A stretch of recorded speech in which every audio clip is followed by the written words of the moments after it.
Danisi Chunya, there lie the secrets, the treasure of my secrets.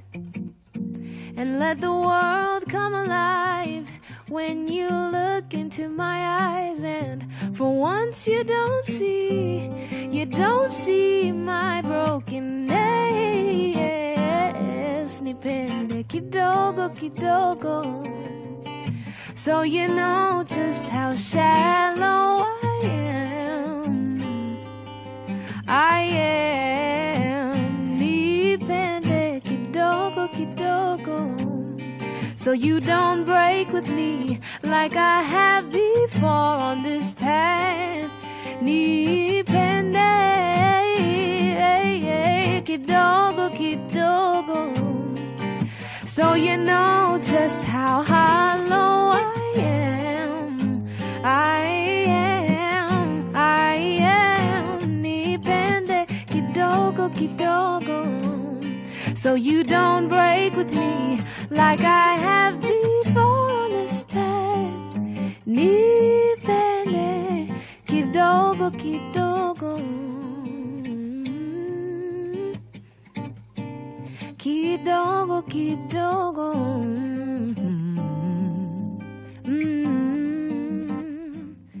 Tera mos mos mos mos, pole pole mos mos, twazienda mos mos, haraka haraka haina baraka mos mos mos mos, pole pole mos mos, twazienda mos mos, haraka haraka nipende kidogo kidogo, so you know just how hollow I am. Oh, nipende kidogo kidogo, so you don't break with me like I have before on this path. Nipende kidogo kidogo, so you know. Ladies and gentlemen, welcome to Unplugged. My name is Mike Washira, and this is that opportunity we give creatives from the 254 and across the globe to come here and talk about their life stories and, of course, some of the creative works that they're involved in. And tonight, I am honored and so excited to have Lisa Oduor-Noah here with us on the Unplugged stage. She's a singer, performer, songwriter, but also an alumni of the prestigious Berklee College of Music. Lisa, yes, welcome to Unplugged. Oh, thank you, Mike. And your guitarist Seda as well. How are you doing? Oh my God, I'm so excited to finally have you. Yeah, this is an interview I've been really looking forward to for a long time. Thank you. And we have lots to talk about your story, which I find extremely fascinating. Sure. But just listening to you sing that song, Kidogo, one of the reasons I like that song is because you talk about things that are very near and dear to so many people. So for example, that song, you could be in a relationship, right? Well, not a relationship, but you could have a love interest or somebody who's interested in you. But you feel they're coming too quickly. Too fast, man. They're coming too fast. Relax. Kidogo, kidogo. Pole, pole. Kabisa, Issa said it best, you know? So most too. Most. When I listen to you singing, one of the things that immediately comes to mind is how you sound so strikingly similar in terms of your vocal range and your ability to greats like India Arie. Oh, yes. Thank you. Is she one of your influences? Yeah, tremendously. Yeah? I remember growing up for, I think, maybe 5 or 6 years. Yeah. I used to listen to her acoustic soul, Voyage to India albums. The Voyage to India, yes. On replay. So if you literally ask me, can you name this song? I could probably sing it verbatim from memory. So, So we're going to talk about that, you know, like how you grew up and how you got into music. But I first want our audience to see you in your raw awesomeness. So I want you to perform a song for us. Awesome. What are you going to sing? Why don't we start with Kidogo, actually? Actually, yeah. Let's do that. Okay. Okay. Ladies and gentlemen, right here on Unplugged, we have the amazing Lisa Oduor-Noah telling you, kuja pole pole, kidogo kidogo. Exactly. Pole, pole, pole, pole, pole, pole, pole. You melt up my walls with your love that sends me off the edge. It sends me off the edge. And I surrender my daggers to a love whose eyes hold me close and tenderly, tenderly.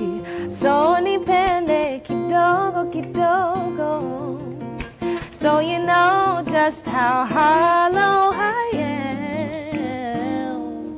I am. Nipende kidogo kidogo, so you don't break with me like I have before on this path. Nipende kidogo kidogo. Pole, pole, pole, pole, pole, pole, pole. Te damos mondanisi chunya, 'cause there lies the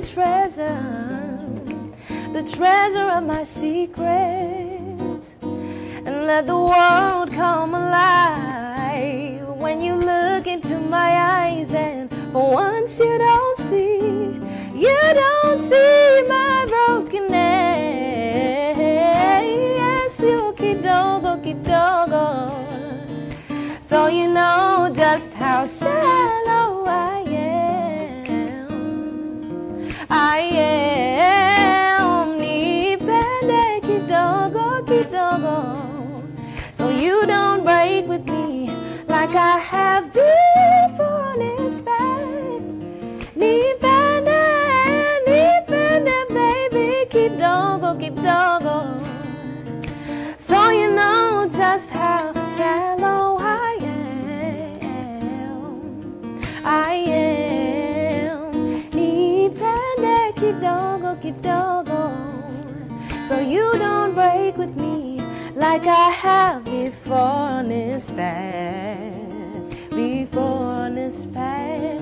So te damos, mos, mos, mos, pole, pole, mos, mos, twazienda, mos, mos, haraka, haraka, haina baraka, mos, mos, mos, mos, pole, pole, mos, mos, twazienda, mos, mos, haraka, haraka, haina baraka. Love it, love it. Lisa, please join me here on the Yeah, I'd be happy to. At the desk.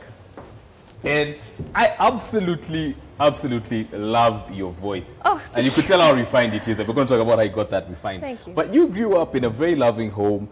7 siblings. You're the last born. Yes. And I like what you said, that, you know, last borns are not spoiled. They just know how to negotiate. Actually, I don't know why guys hate on us. Like, honestly, guys, like, it's not that we are ratting you out. We just negotiate. It's like, okay, be good with the folks, but also be good in with you guys, you know. So, yeah, we are good negotiators. Yeah. And your first love of music was just by watching TV and seeing greats like Mariah Carey, right? Like, literally, I used to sit, there was like this armchair which was right in front of the TV, and I had that just was your dad's been armchair. Like, my favorite place to sit, because it was directly in front but had enough space for me and for anyone else wanted to sit with me.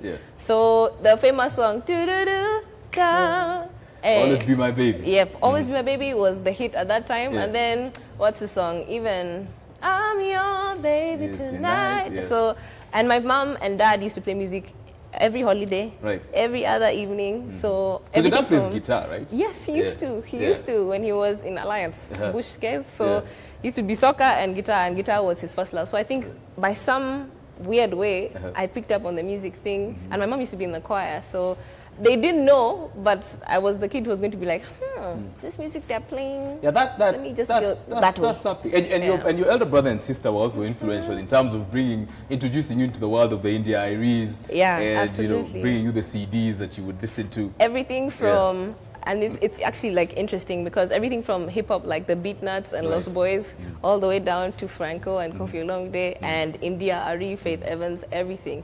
So I was brought up on such a plethora of music that I had so much to choose from, even though like it narrowed down to neo soul. but it gave me a palette that made me enjoy anything I listened to. Right. And if I didn't like it, it was probably, I'd have to find a specific reason, you know? So, yeah. And so, while that piqued your interest in music, you didn't begin singing and songwriting until you had an experience in your childhood growing up that completely took you to a place where, you know, you had to, you know, really dig deep into what it is that you were experiencing.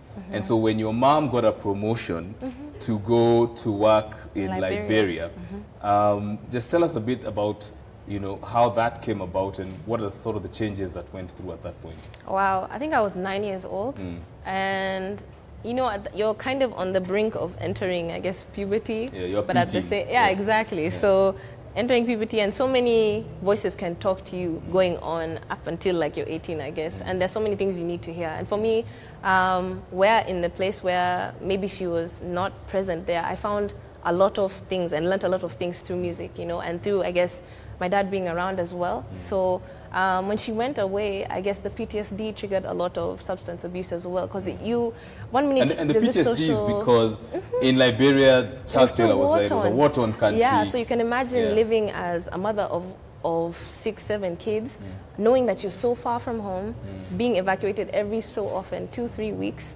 and not knowing if your family is okay, barely even living on electricity because they used to run on generators. Right. And at that time, her job was to disarm child soldiers.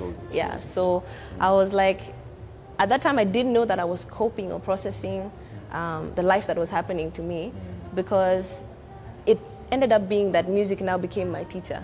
People fall in love this way. They tell these stories of love. They tell these stories of hurt or pain. And I was like, okay, maybe I can figure out how to tell my story. And it wasn't until like maybe I was 15, 16 that I started to actually write my own music. And so when your mom came back from, you know, what she was doing in Liberia, and as anyone can imagine, she's working in a war-torn country, you know, there's war, there's conflict, there's violence, and she's seeing all these things that, you know, were not happening back here at home. She's now been put completely into a completely different environment. And I'm sure that changed her in some way. Absolutely. And when she came back, you know, carrying all that, because that's something really heavy to carry for anybody. Absolutely. You know, talk to us about, you know, what that did to her, and also what it did to you in terms of your relationship with her. Yeah. I realized that for my mother's generation, not even therapy or even the job that she did, those were not conversations that were being had as easily as they're being had now. So it's easy for you to keep your head down and keep moving, and I'd see her do that. Like I think in the Engage talk, I said like, I started to notice like small things, like she wouldn't be in pictures or things like that. And that's hard on a kid because you're like, where are you? Exactly. And children require presence and affirmation, you know. So for me, I decided to channel that into like being a good student and music. And funny enough, like Sedan and I have been friends for a very long time. And in high school, in the choir and ETC, we were in the same high school. So he's been playing with me since I was like 12. And that's where I started to find myself. But also, I guess what it did was I learned about humanity and my mother's humanity and how she was choosing to work hard for her family when she went there. It wasn't because she was disowning me. And you also learn about forgiveness. In the circles that I was in, one of the circles was being at Nairobi Baptist Church and finding another covering, you know, even if that one wasn't there at that time. And even when she came back, just the forgiveness of not blaming her for not being there, you know. And I think that's such a process you have to go through because, what was I reading the other day? Musicians are one of the most unsupported professions in the world. You know, when people tell you, what you're doing is a hobby, etc. But the interesting thing is my parents never said I should never do it, you know. And realizing that wherever I am, they're always supporting me. Even when she was there, also she was like being the wind beneath my wings in her own way, you know. So at some point, you got into an altercation with her. And after the altercation, you retreated to your sister's bedroom, took her guitar and wrote the words, "Hallelujah and all glory to the Lord who hears me." Why was this so important to you? And how was this the tipping point that began your musical career? Your musical career?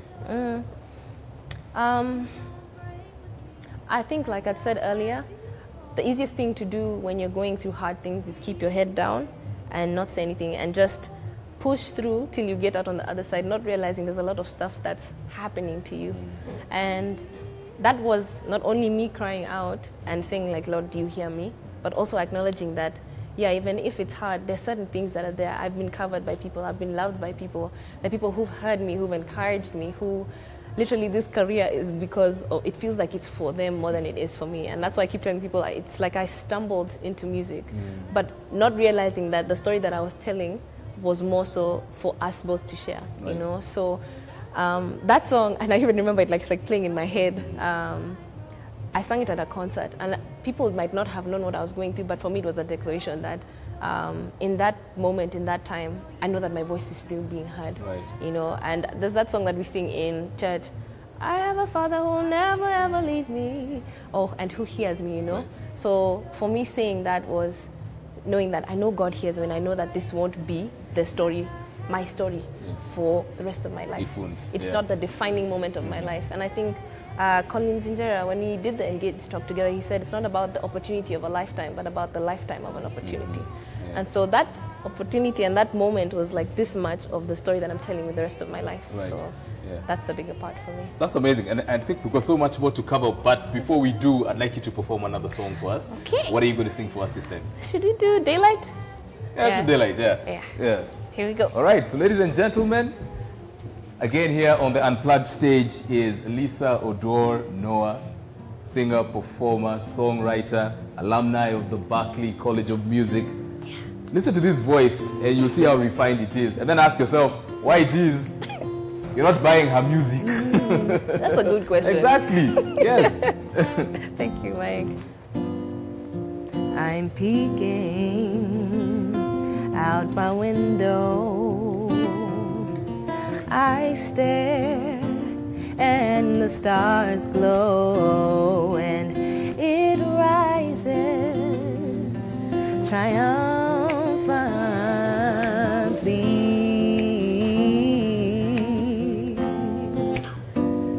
It's singing songs of joy.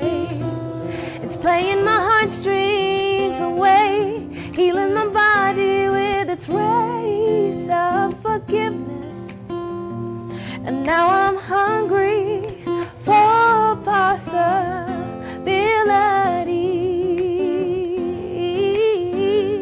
When it breaks out,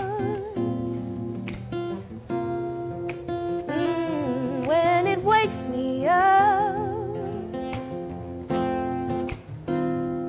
it breathes into my lungs. Oh, I love the sunshine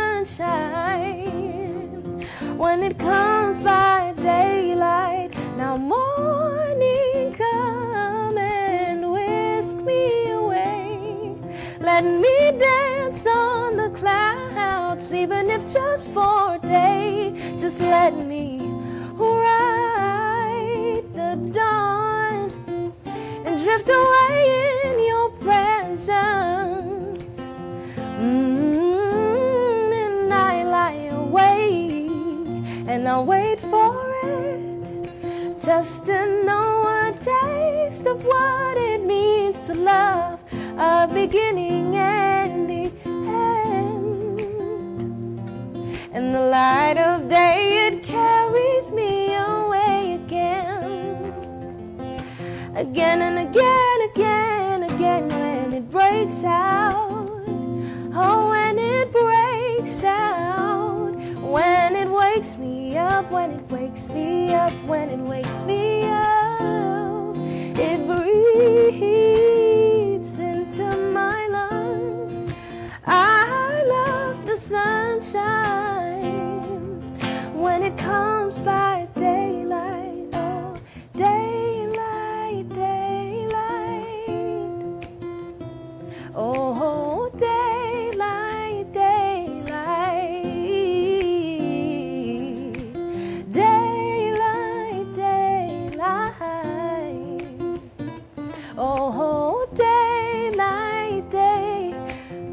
Let me hear you say, daylight, day. When the morning comes and the sun rises, how it fills me up with its goodness. When daylight comes just for me,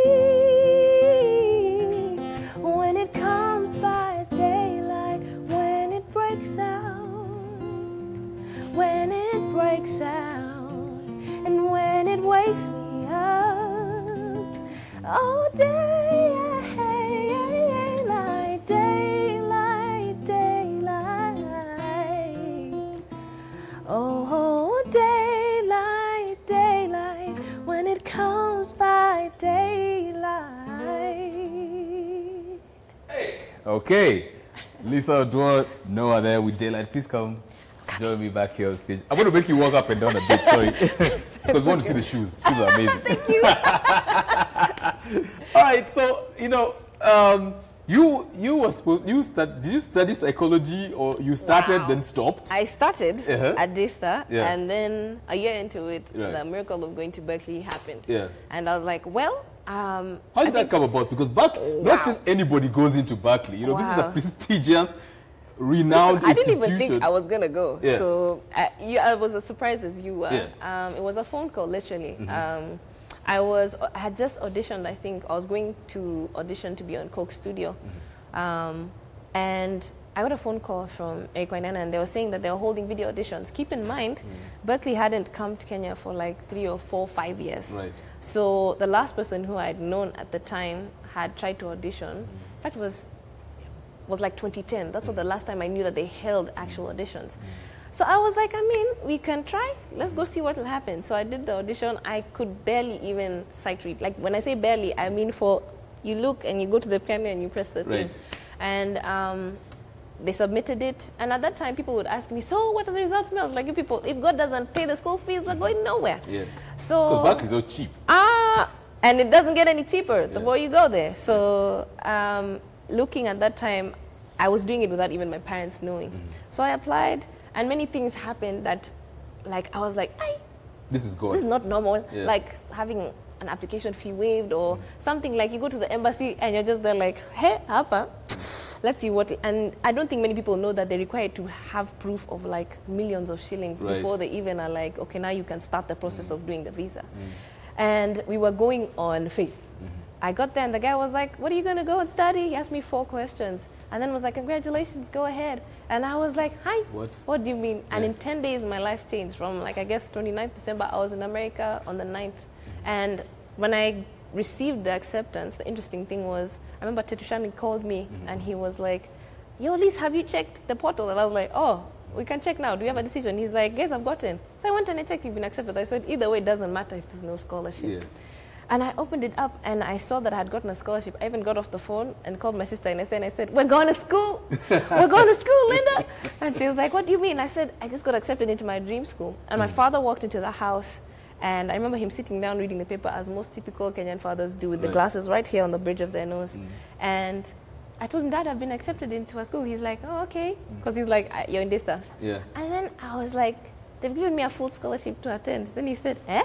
Yeah. And he put down the paper and he looked and he said, oh my goodness, you're actually, this is a thing. Yeah. Of course, with the, I guess the tussle of being like, oh wait, you're already in this school here, that's the plan. And you know, I guess our folks are like, this is the way we were going, why are we deviating? Yeah. But I remember asking him, I think I even have that email. I was like, I'm gonna try. This is the thing that I know is one of the things that I'm born to do in this life. And I'd like to believe that it's tied into many other bigger purposes for me. And I'm like, I'm trusting just like you. If it doesn't work out, I'll go back. Because I still love psychology, don't get me wrong. And so I was like, okay, let's try. And he was like, okay, I'll go with you. And I can guarantee you, even till now, I left home and I was telling my dad, I'm going to be okay tomorrow. He said, we're going to watch. So, yeah. And when you got to Berkeley, it also sort of changed the kind of music that you were writing. Because at that point, up until that point, you know, you were expressing the experience with everything that happened back at home with your mom and everything. And so when you got to Berkeley, it gave an opportunity to start writing music that sort of put you in a space where you said, you know what, I understand. Yeah. I now can see what you were going through. And, you know, we don't often see our parents as individual human beings who go through similar struggles that we do. You know, we always think our parents are invincible. And superheroes. You know, yeah, they're superheroes. But I think when you got to Berkeley, you got into a space where you were saying, you know what, now I'm going to let this go. And there's a song that you did called Enough. Wow. Yeah. Yeah. And you're talking about, you know, the bullet holes in your shirt and, you know, how the blood is pouring through them. And you are now at a place where you are at the end of your pain and you're ready to let that go. So how important was that song for you? Wow. The start of that song says, blame is a name game. The truth is I'm at the end of my rope with it. Right. And I was like, you know what? It's easy for me to not take responsibility now and just say, yeah, this happened and that's why I'm like this, and victimize, you know. Right. But I guess the biggest step that anyone can do with their pain is saying, okay, yeah, that happened, but now I'm responsible for how I move forward, knowing that this happened. Right. And being like, okay, I don't want to live in the hurt or keep reliving the memory and feeling the pain. I've been saying this to a couple of friends of mine. You know, when we rehearse our pain and we keep remembering that thing the same way, without remembering to be like, that's not the story now. We keep living in it, you know, and we create this, what do you call it, self-fulfilling prophecy, you know, and keep staying there. So that song for me was me saying that, okay, if I'm not enough for anyone else, I choose to be enough for me. I choose to recognize that I love not only myself, but there are people who love me also. And she's one of them, even though she has caused me pain, you know. And choosing to say that even if just for 1 minute of today, that's just enough for me today to know that I'm enough for me. And to go into the next day repeating that 1 minute, making it 1 moment, making it 15, and keep repeating it to myself so that it sticks, so that no one else can come and contest my worth. Yeah. And, you know, that reminds me of a song you did called Malo. Oh. Yeah. And, you know, it ties very neatly with that, because in Malo you're talking about, you know, like even any warrior, you know, needs to... We're not born to fight all the time. We're not fighting all the time, you know, like I give up. Yeah. And it also has a spiritual connotation Absolutely. to it. Something from Isaiah. Tell us about that. Isaiah 40, 29, 31. And it says, they that are weak will mount up on wings like eagles, and so they will run and not grow weary, and they will not become faint. Because it says men grow weak and tired, you know, but God doesn't. And the idea for Malo was that any one of us, in every day you wake up and you're like, I have this to do, I need to do this, blah, blah, blah, blah, you know, and we come back and you might realize the day has passed, the day has gone, and you're not alive, and I'm not living, and I'm carrying the weight of the world on my shoulders. But like I said in the end of the song, I say, raising my shoulders with the weight of the world on me. Yeah? Then I say, wow, how am I forgetting my lyrics? I say that your salvation is nearing, because I'm like, I might have all these things on my mind, but there's still peace to be found. I might have all these doubts, there's still hope to be found. I might have all these questions, there are answers to be found, whether right now or in time, And remembering that I can be lifted up out of those little piles I built for myself, you know, because we do that to ourselves. We spin ourselves around in circles, you know, like a dog chasing its tail until you're like, you just go round and round and round and round. So cutting that and just saying, no, lift me up and out of this little hole I've dug for myself, whether mentally, emotionally, or whatever. So that verse is so key for me, because that's what has carried me so many times, because life can be really rude. No, it can. And one of the things that everybody wants to find in life is love. So when you wrote Jahera, and I was like, okay, I was like, okay, everybody longs to find that love that is unbridled and is wild and is adventurous, and that song speaks to that very clearly. Tell us about that. So Jahera in Luo means, well, Jaherana in Luo means my love, or the one I love, I guess my lover. And so I guess I always say that it's an ode to love, because I'm like, man, we forget the small things that really, like, you know, when the first touch of your hands and you're like, oh my God, they're holding my hands. Things like that, you know. And I watched, my dad turned 81 last year, and I was watching him and my mom dance, and I was like, hey, you guys still pendana like this, and it's amazing to me. And when I wrote the song, I was like, those are the things. Like when I say send your heart my way, listen to the words that I'm not telling you, because you know me that well, right? Or even gently wrap me in the warmth of your gaze, you know. There's someone who told me, you can never mistake lovers because of the way they look at each other, even when they're angry or whatever. the way they look at each other, the small things like passing one another, how close they are. Non-verbal communication. Yeah, and it's a beautiful thing to watch that dance of love happen. So I was like, you know what? Let's write about it. Whether the situation is present or not, I'd love to dream about it like it were mine. Yeah. You know what? That's such an amazing song. Can you perform that song for us? I'm about to do it. Yes, please, let's do it. Listen, everybody can find love. Whether it is that you are, don't feel that, you know, don't give up. You know, people say, there are no men in Nairobi, there are no women in Nairobi either. Love exists somewhere there. Yeah, and you find it. Lisa is telling us that it is possible to find that kind of unbridled, very raw kind of love. And true, yeah. So here she is with the song, Jahera. Send your heart my way. Listen to the words that don't slip out my mouth. Yeah. Just let me be the girl you always knew you'd give your love to in every kind of way. 'Cause I would wait all day to hear you say, Sette moko gimadwaro enin kende. Yeah. Tasadu to gimadwaro enin kende. Yeah. Sette moko gimadwaro enin kende. Yeah.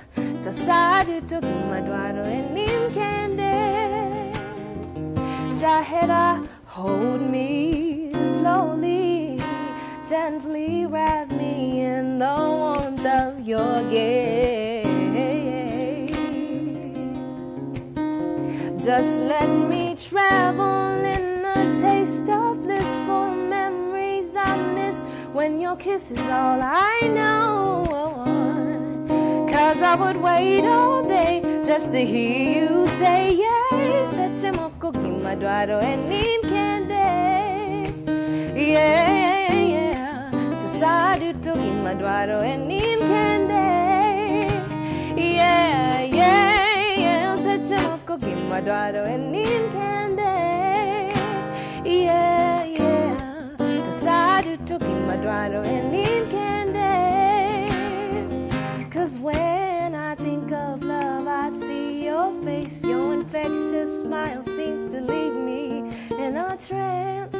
Do you see where you lead me? You don't know how you send me spinning round, waist deep, head down, eyes closed. I'm dreaming of a better place, yeah. And in your arms is where I'd like to stay. Oh yeah. Tasadu to gimadwaro enin ken. Sadu to enin ken.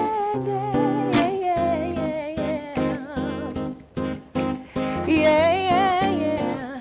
Sadu to gimadwaro. Say, Ajamoko gimadwaro enin kende. Yeah. Tasadu to gimadwaro enin ken. Sadu to enin kende. Yeah. Tasadu to gimadwaro.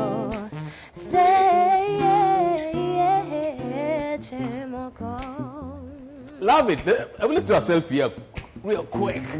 Because nobody's going to believe I was here with this superstar. Yes.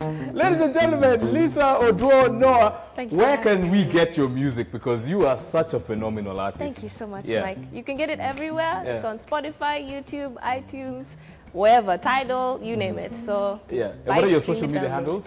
On Instagram, I'm at Lisa Oduor. On Facebook, I'm Lisa Oduor Noah. On YouTube, same name, Lisa Oduor Noah. So whenever you type that, you'll find it for sure. All right, I love it. Thank you so much for coming through. Thank you so much. And we'd definitely love to have you back again. Definitely. Seda, fantastic. This man on the guitar is just, is absolutely amazing. And before we go really quickly, you had an opportunity to, work with an artist that we're here with last week and the week before. So Noel Derito, Kina Manasseh, all these guys, Kato Change. Oh. What's your relationship with them? Wow, those guys are my brothers. like stemming from, I think Aparo is now almost 7 years old. Right. With Noel, another, like those are my collaborators. Yeah. And I think music isn't music without collaboration. Look at guys like Quincy Jones. Look at Michael Jackson's career. Even things, shows we love, Fresh Prince, all these things, everyone was just intertwined. Exactly. You know, so those guys are like my armor bearers, I guess I'd say. So, and I love working with them. Love it. Yeah. The fact that collaborations take you further than just walking by yourself. And that's what we're all about here, giving an opportunity to get to know some of the artists from the 254 that, you know, you may not have heard of, but who are amazing talents. That's it for me right here on the Unplugged stage. I'll catch you again next Friday. And you can continue talking to us using the hashtag TheLoopK24. And have a blessed weekend and see you on Friday.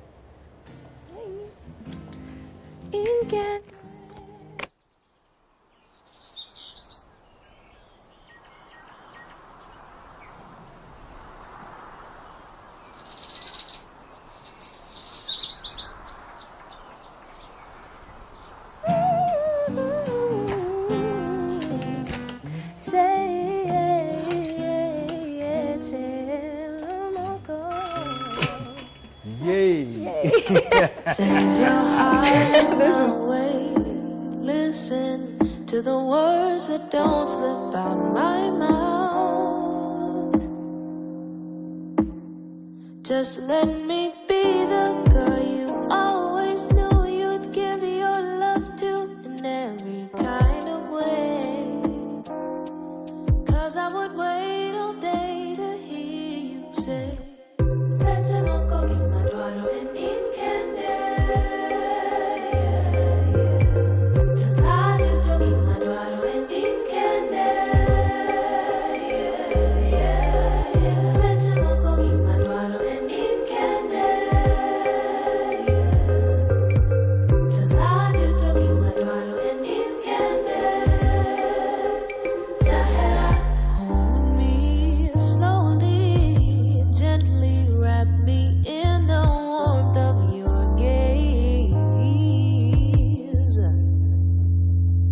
just let me travel